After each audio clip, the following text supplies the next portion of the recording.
Deu-me o capítulo de número 24, acerca do divórcio, dos penhores, dos roubadores e da lepra, mais uma série de ordenanças. Verso 1 diz assim: quando um homem tomar uma mulher e se casar com ela, então será que, se não achar graça em seus olhos por nela achar coisa feia, ele lhe fará escrito de repúdio e lhe o dará na sua mão e a despedirá da sua casa. Então, na verdade, pela lei, era claro o sentido de que o homem tinha uma mulher, e se ele quisesse colocá-la fora, ele automaticamente tinha que escrever um ofício de repúdio. Isso aqui, na verdade, era um pergaminho, né? Um papiro, porque mais antigo era papiro. Então ele escrevia naquele papiro, liberando aquela mulher, dava na mão da mulher e ela saía fora. No caso, ela era chamada de mulher repudiada, que nos termos modernos fala mulher divorciada, mas ela era chamada de mulher repudiada. Versículo 2: se ela, pois, saindo da sua casa, for e se casar com outro homem, e se este último homem a aborrecer, e lhe fizer escrito de repúdio, e lhe o der na sua mão, e a despedir da sua casa, ou se este último homem que a tomou para si por mulher vier a morrer, então seu primeiro marido que a despediu não poderá tornar a tomá-la para que seja sua mulher, depois que foi contaminada, pois é abominação perante o Senhor. Assim não farás pecar a terra que o Senhor teu Deus te dá por herança. Vamos entender aqui. Pela lei de Israel, pela lei de Deus, o que aconteceria ali? Quando a mulher, ela automaticamente era repudiada, ela recebia o libelo de divórcio, ou a carta de divórcio, né? Ou a carta de repúdio. Aí ela saía. Se ela casasse com outro homem, o que era lícito, ela casasse com outro homem, aquele outro homem, depois, se a colocasse novamente na rua, se ela fosse repudiada pela segunda vez, essa mulher não poderia tornar para o primeiro marido. Você fala por quê? Porque pelo sistema, ela automaticamente estaria contaminando o marido. Por quê? Ela teve relações com outro homem. Isso geraria o que era considerada abominação perante o Senhor, porque não era o padrão perfeito. Então não podia acontecer. Agora, claro que em alguns casos, você vai ver muito, nós vamos ler, se acontecer direto. É por isso que, na verdade, a maldição da lei foi entrando aos poucos. Mas pelo padrão de Israel, mulher repudiada podia casar novamente, mas ela não poderia retornar ao primeiro marido. Ou no caso, se ela fosse repudiada, ela poderia acrescentar outros, mas não retornar aos anteriores.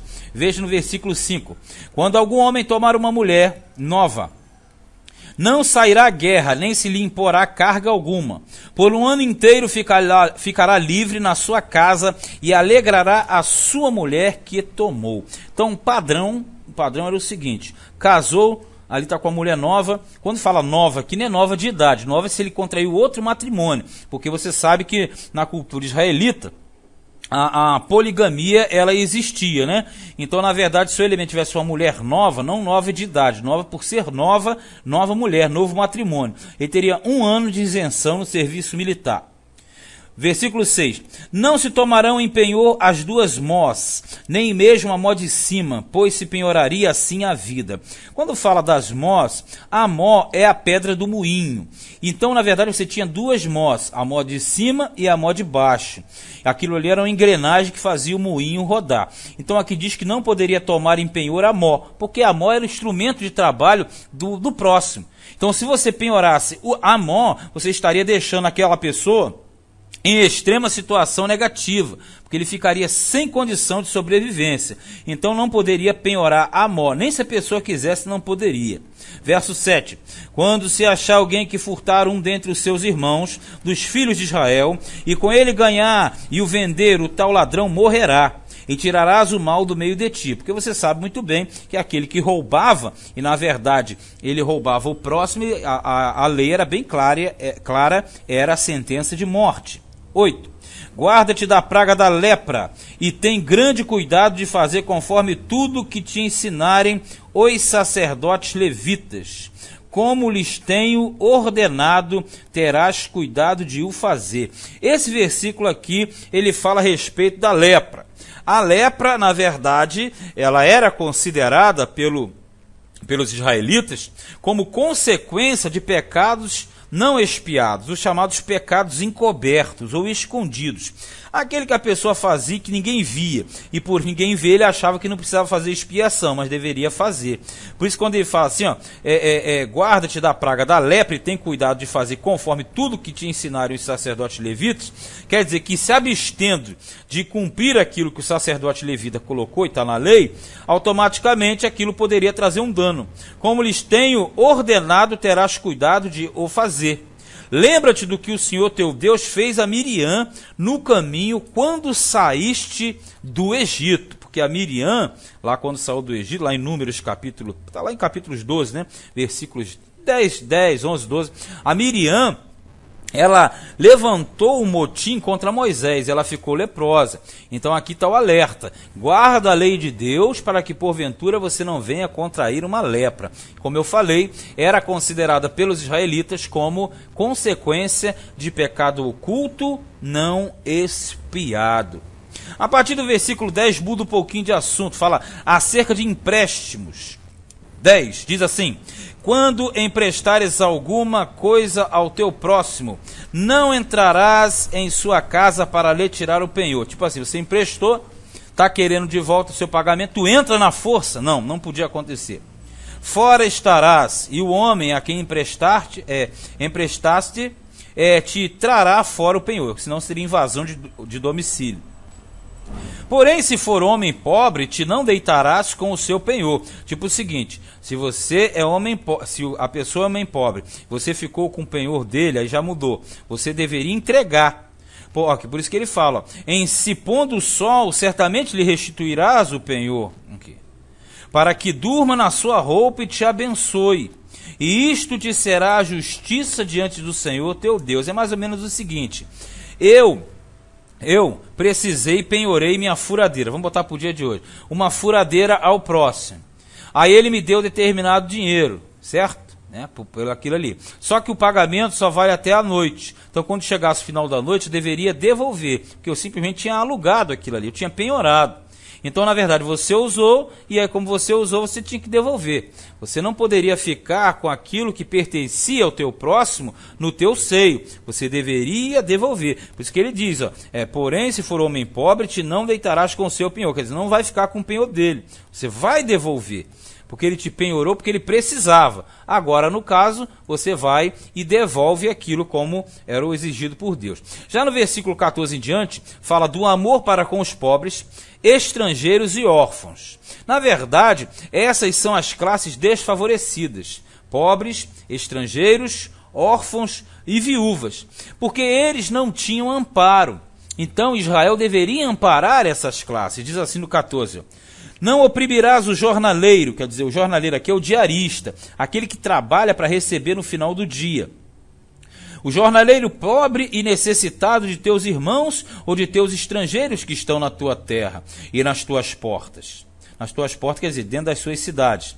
No seu dia lhe darás o seu salário, e o sol se não porá sobre isso. Porquanto pobre é, e sua alma se atém a isso, para que não clame contra ti ao Senhor e haja em ti pecado. Porque, na verdade, se a pessoa tinha que receber no final do dia e não pagasse, essa pessoa ia clamar, o que recebeu o dano, iria clamar a Deus, e Deus acharia pecado no cidadão lá. O que ia acontecer? Ele seria punido, né? Nós sabemos que todo pecado tinha consequência. Tinha e tem, né? Os pais não morrerão pelos filhos, nem os filhos pelos pais. Cada qual morrerá pelo seu pecado. O que isso quer dizer? Que o filho fez o dano, ele morria. Se o pai fez o dano, ele morria. Mas na verdade você não poderia matar um por causa do dano do outro. Tipo esse daqui. O pai falhou, aí automaticamente o filho morria como o pecado do pai. Não, isso não podia. Quem fez, pagou. É olho por olho, dente por dente, mão por mão, pé por pé, ferida por ferida, cabeça por cabeça e por aí vai. Você já conhece a história. Verso 17. Não perverterás o direito do estrangeiro e do órfão. Nem tomarás em penhor a roupa da viúva. Isso aqui é ser explorador, não é? perverter o direito para prejudicar o estrangeiro, porque ele é estrangeiro, o órfão, porque não tem pai nem mãe, a viúva, porque a viúva não tem marido, e aí ela estava sozinha.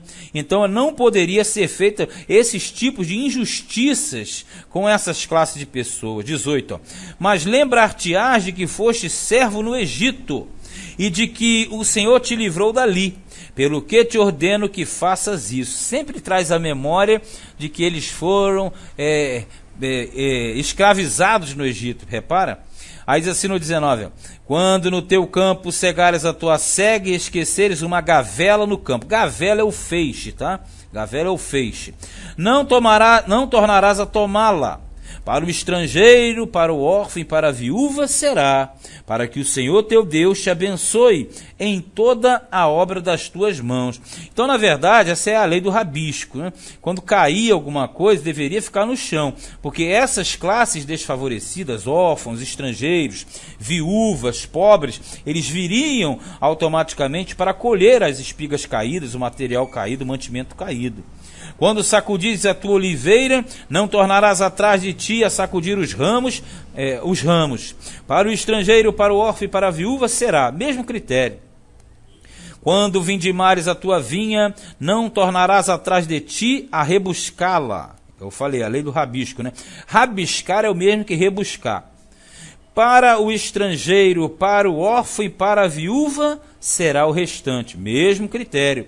E lembrar-te-ás de que foste servo na terra do Egito, pelo que te ordeno que faças isso. Sempre ele coloca esse critério, porque fostes servos na terra do Egito. Por que isso? Porque na verdade eles deveriam saber que se eles sofreram, eles entendiam bem o sofrimento. Então eles não oprimiriam classes desfavorecidas, porque assim como eles sentiram na pele, os outros também estariam sofrendo. Mas o certo é, Israel deveria ter um zelo maior com estrangeiros, com viúvas, com pobres, com classes desfavorecidas, porque todas essas classes não tinham amparo em Israel. Esse foi Deuteronômio capítulo 24.